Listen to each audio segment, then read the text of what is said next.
ထုံးတော့တဲ့ခါလေးတွေမှာဒီလိုလေးတွေကိုယ့်ရဲ့လေးကိုရေခါပြီးမှဒီလိုတစ်ချက်ဆွဲလေးတော့ရုံပဲနော်ဒီမှာအခုမှစရောက်မဲ့ကိုယ့်ရဲ့စရောက်မဲ့လူလေးတွေနောက်ပြီးတော့ကိုယ့်ရဲ့ရောင်းမကောင်းလို့အဆင်မပြေဘူးဆိုတဲ့လူလေးတွေဦးမင်းစီဆက်သွယ်ပါဦးမင်းစီကထုံးဘူးလေးတွေဖြစ်ပါတယ်ဒီဘူးလေးတွေကအပေါ်ရည်ကြီးလေးတွင်ရုံပဲတွင်ပြီးလို့ရင်နောက်တဲ့ရင်နွေးပြူတာမျိုးနဲ့တပူးရောပြီးလို့ရှိရင်ဒီလိုမှွေပြီးတော့ဒီလိုတစ်ချက်ဆွဲလေးသုံးရုံပါပဲဗျတစ်ချက်ဆွဲလေးဒီမှာဒီလိုတစ်ချက်ဆွဲလေးတန်တရာလေးပဲနော်အဲ့ဒါဆိုရင်ပေါက်လည်းမပေါက်တယ်လို့စားလို့လည်းလုံးဝထုံးရတာအပြည့်အဝရှိပါတယ်နောက်ပြီးတော့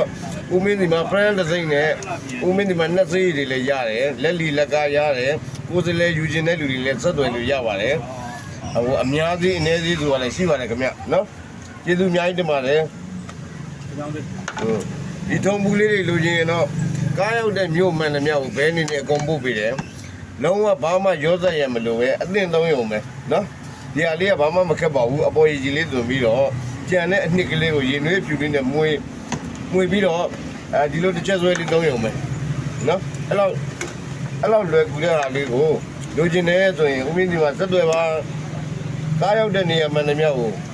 ဘယ်မြို့မှာဖြစ်ဖြစ်ရောက်အောင်ပို့ပေးပါလေဆိုတဲ့အကြောင်းလေးလဲသတင်းကောင်းပေးကြပါတယ်